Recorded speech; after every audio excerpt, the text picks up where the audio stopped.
More forest. More talking. I had just remembered a point about, like, Deleuze's philosophy and,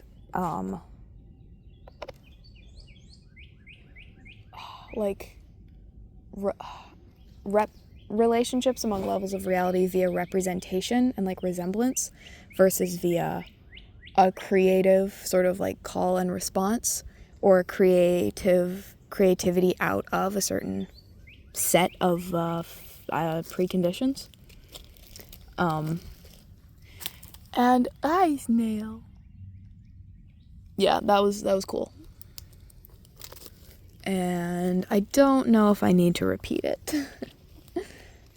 It's like I'm always asking myself, how do I both learn the stuff that I study, how do I integrate it for my own life, and also how do I explain it to other people? Because it feels vital that I do explain it to other people. But also, this shit is kind of not interesting to most people or relevant to most people.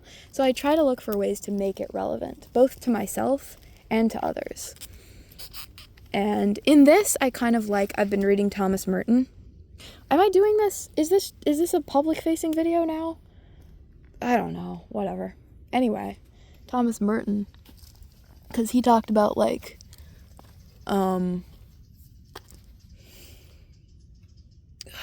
he talked about, is that pencil cat? Oh, stay away from that. I am shocked that I'm not just full of spines by now. I really should be, by all rights. He talks about contemplative prayer, which is obviously its own kind of very extreme ascetic path, and I'm not on that path, but I can also take lessons from it and apply them for my own life. And he was talking about how a monk, when they figure something out in, like, contemplative prayer and they're, like, one with the universe and shit, they maybe want to just, like, go tell other people about it, obviously. Oh, that's pretty now. That's beautiful. It's funny that things are so wet, especially now, but also, like, dry, like cactus everywhere. I mean, the wet is rare, but it's an interesting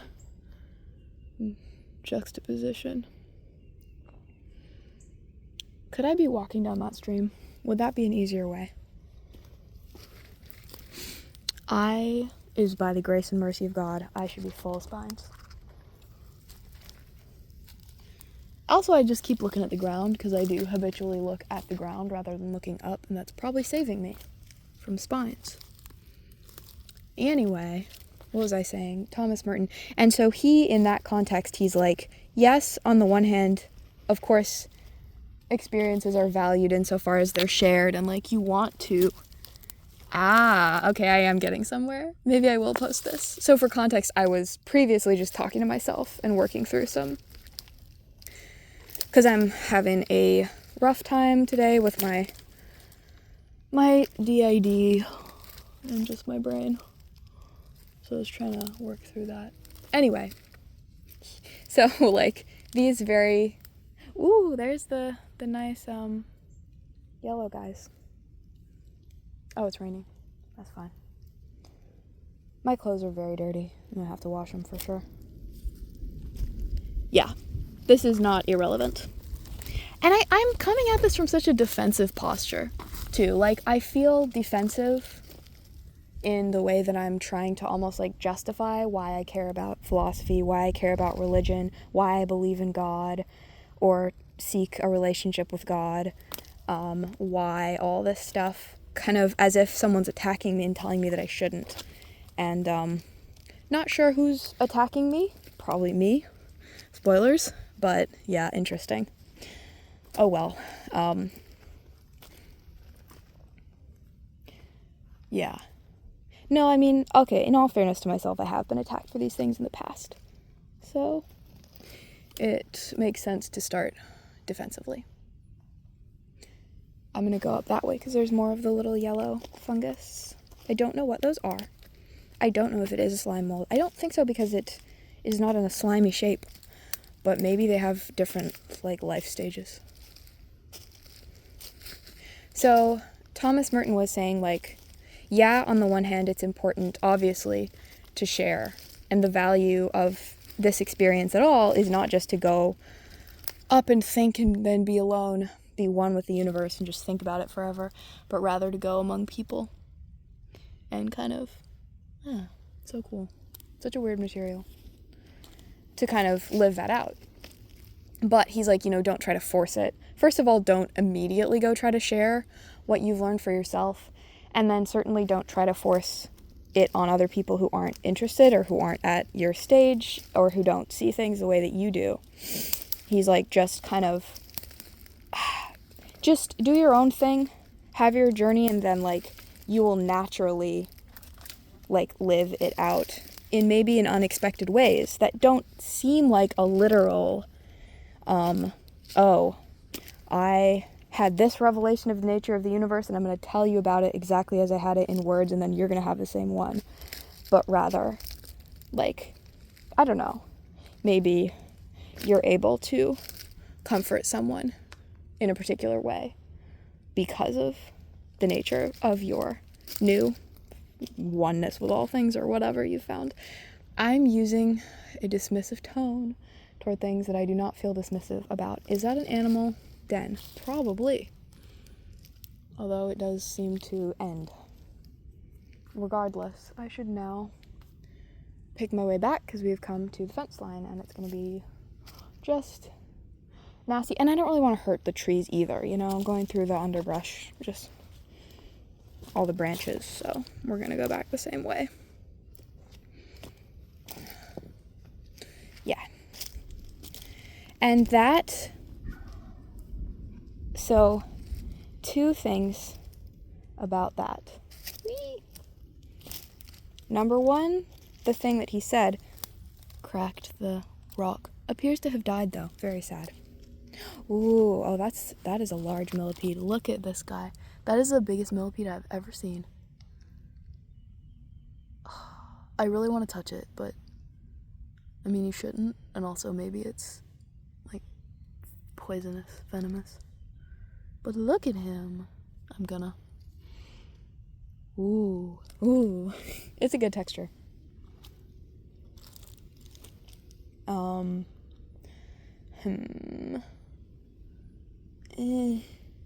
Yeah, sure, rocks. So he's saying, like, your kind of quote-unquote teaching people about your contemplative journey does not have to resemble and literally conform to the actual contemplative journey that happened to you. Just kind of live your life and things will naturally, and don't try to force anything. And also, for me, I am not a monk. I will not be a monk. Because my journey is literally the opposite. Like, I started very disconnected from lived present reality, and I'm attempting to kind of fall down into those things. So, in a way, I should just read everything that he says and literally do the opposite. Nevertheless, this is both part of my tradition, like, in my faith tradition, and also it is, just compelling to me. I don't know. I mean, that's a comfort read. I like reading Thomas Merton and other, like, monks and priests and stuff, even though they're doing something quite different from what I am doing. And so, and yet, how do I integrate what they are, like, teaching? Well, I don't want to literally copy what they say. And indeed, the way that I apply certain advice may not even be recognizable to the author of it, because he's in a totally different world with totally different goals and values than me, and may not really resemble the original at all. But it still came from those teachings. I'm just applying it in a different and creative way. And both of those, am I lost? No, I'm not lost, because this is a simple, like, direction thing. But this is not easy traversal. Anyway, yeah. Both of those make me think about, here we are, cactus again. Like, how do different aspects of reality relate to each other, and how do different levels of reality relate to each other. And this is one of the foundational starting points in like philosophy and metaphysics, if you care about that kind of thing, which some do, some don't. I do. And also it does become relevant when it comes to like, well, fundamental forces are a level of reality and atoms are, and then also like you and me are, and what's the relationship among those two.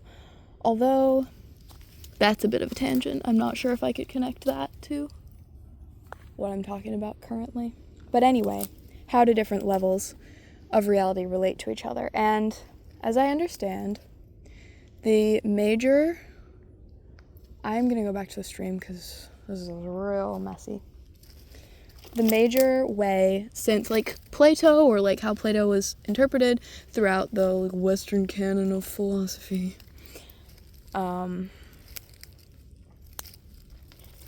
is that different levels of reality relate primarily through representation and like resemblance, or you could say analogy or symbol. So, in Plato you have like the one, right? That's like just the ground of all reality, and then everything else kind of draws on that for its life, and is only real insofar as it resembles and sort of imitates the ultimately real. But you get a similar kind of worldview with something like,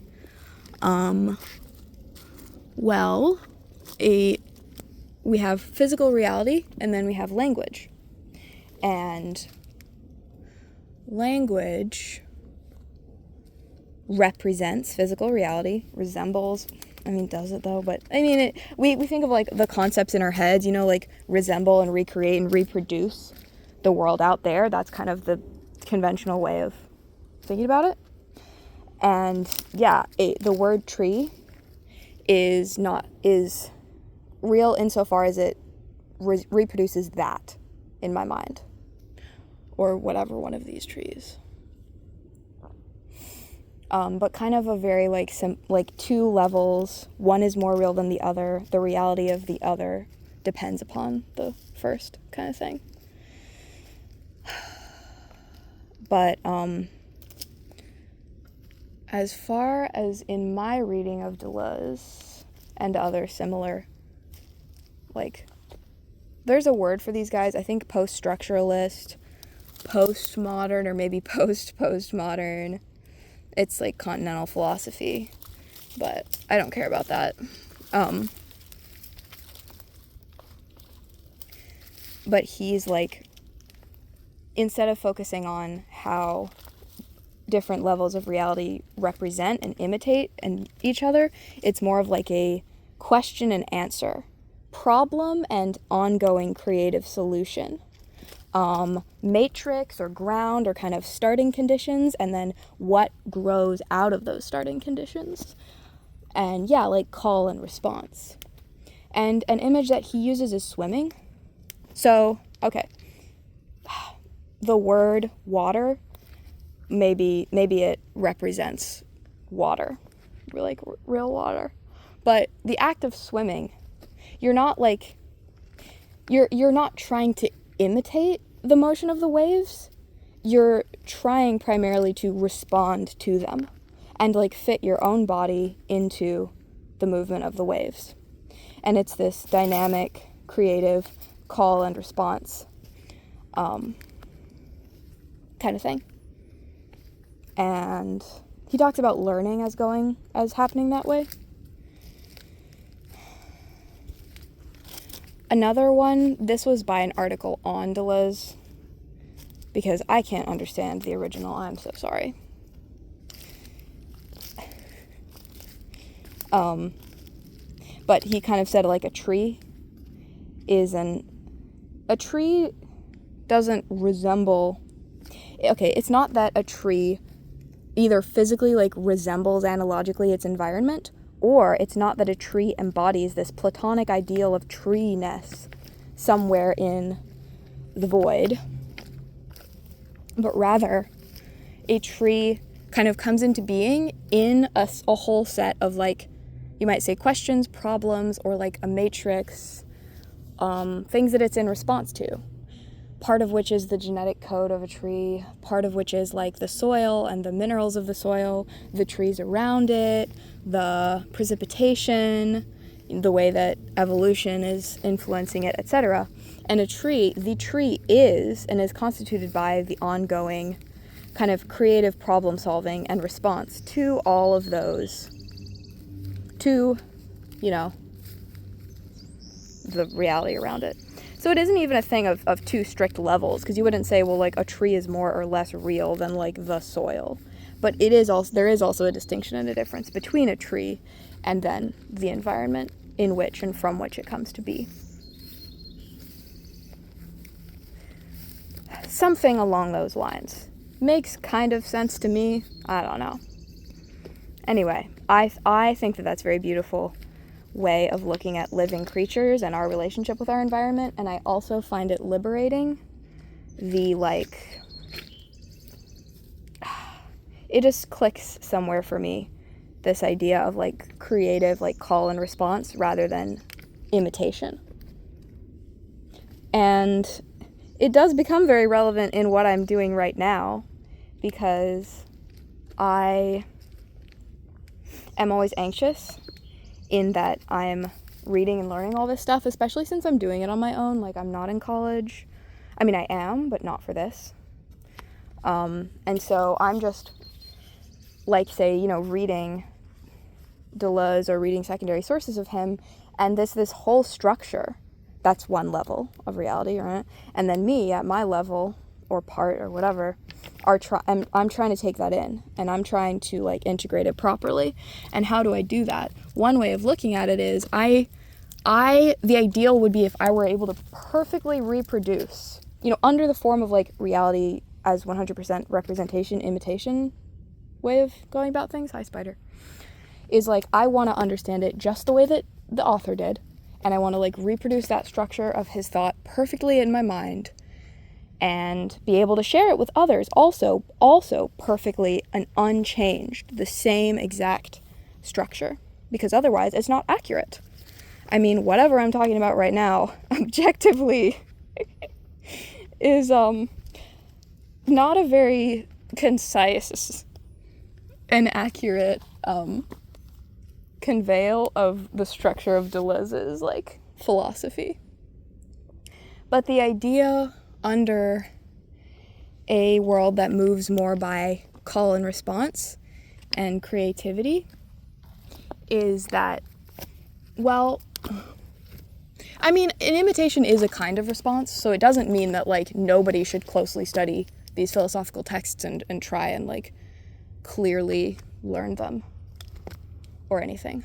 But that, for me, I have my own environment. Like, today, it would not help me, nor would it be possible for me, to give you, like, an outline of difference and repetition exactly as written, and to try to just shove that structure into my brain and then shove it into your brain. And that would be perfect, and we fall short of it, sadly. What is helpful for me, you know, because my background, the things that I'm making a creative response to are his works as I understand them, which we have different brains, so I'm never going to understand it exactly the same, and that's okay, because I'm me and not him. And also, today I'm not just a brain just studying philosophy. I am taking a walk. I'm also primarily trying to work through my little kind of mood and iffy dissociative mental state that I'm in. So that is a big, like, thing that I'm responding to. And so, yeah, it's kind of like out of that ground is going to grow this little structure that is, you know, this video. And it doesn't particularly resemble it doesn't perfectly resemble any of the ideas that I'm talking about in their original structure.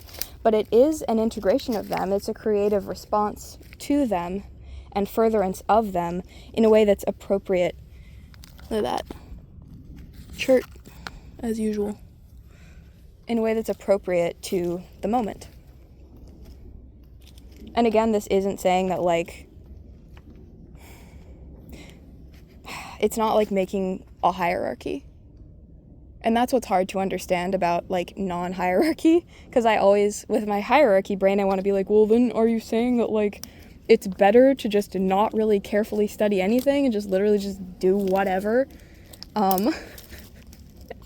But no, it's not saying that.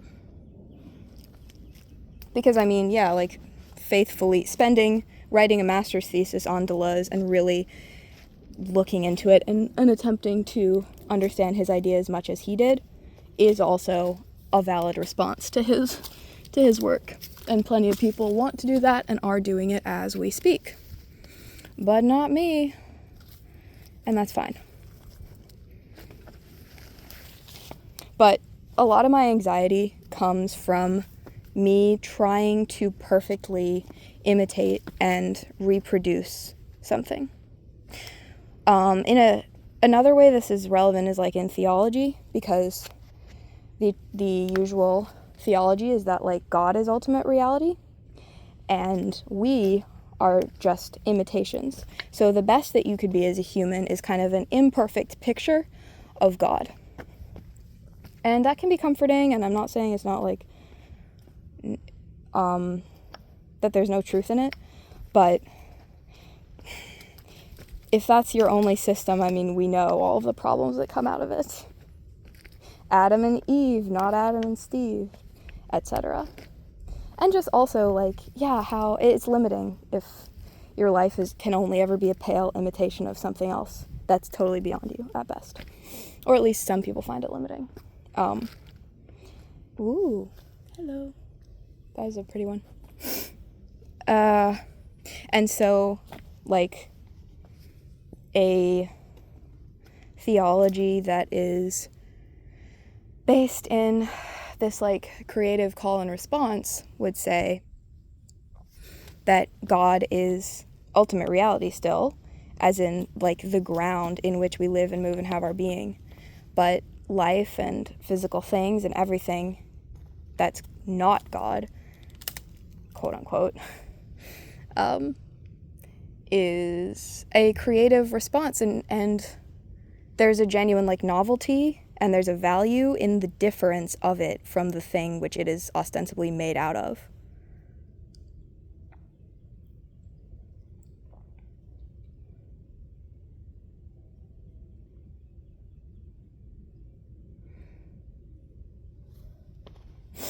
But yeah, just like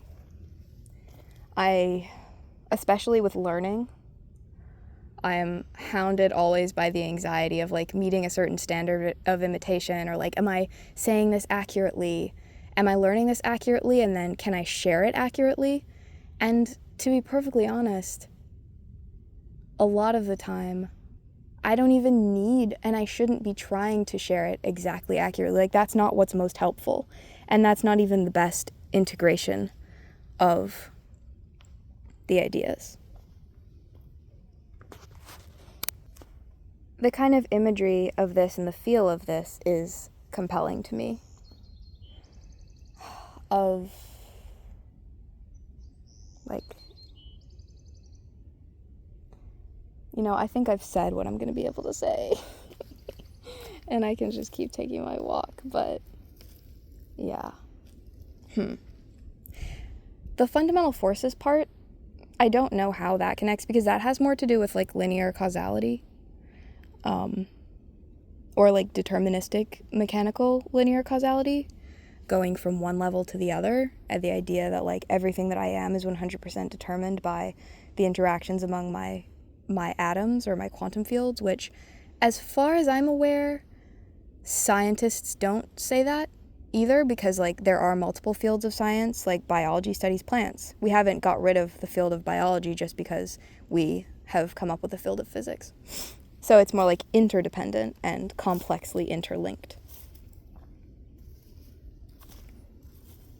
Yeah, I think, because this whole, like, well, does reality work by representation or by, I don't know, creative call and response? It's very abstract. It's difficult for me to understand why I'm fascinated by it, even for me, and it's even more difficult for me to convey it to my friends and relations.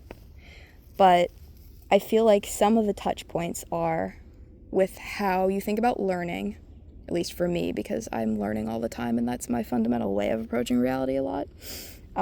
Learning, also like language, religion, if you're religious. Learning, there was for sure another one. Maybe living beings in our environment. And then and I've lost it.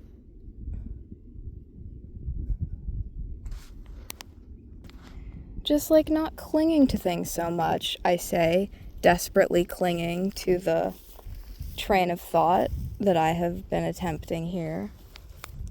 Thank you. Language. Language is another touch point, because the conventional way is like there's the world, and that's the more real level of reality, and then there's language, which maps one way onto the world. Language is a simple map of the world. It's more abstract, it's less real, and it takes its reality from its symbolizing of the world. But a major vein in like the 1900s, as far as I understand, is complicating that and realizing that that's not all there is to it. And language has kind of a life of its own, and it does not only represent the world, but it has real consequences in the world, and like our language shapes the world in addition to the world shaping language. And I think the pop culture knows that, right? Like things being social constructs, and like the way that the words that you have for things are going to kind of also determine the shape of your world. Although again, not in a unilateral way. It's not like they're interdependent and interlocking. And this, for someone like me whose life is largely lived in relation to texts of various kinds, it is enriching for me to have a more sophisticated view of what language is and how it relates to the world and how it relates to me. That's more alive.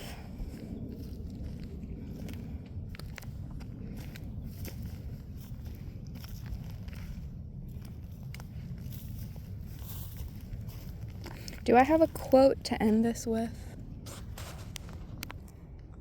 I'm just going to quote that really emo poem, The Second Coming. I love to quote it, as much of it as I have memorized currently, which is not all of it, because I just think it's fun. So the one that's like, turning and turning in the widening gyre, the falcon cannot hear the falconer. Things fall apart, the center cannot hold, mere anarchy is loosed upon the world. The ceremony of innocence is drowned, and then it says like, the best have lost, while the worst are full of passionate intensity. Surely something is at hand. Surely the second coming is at hand. And then some vast image out of spiritus mundi and moving its slow thighs. Something about desert birds.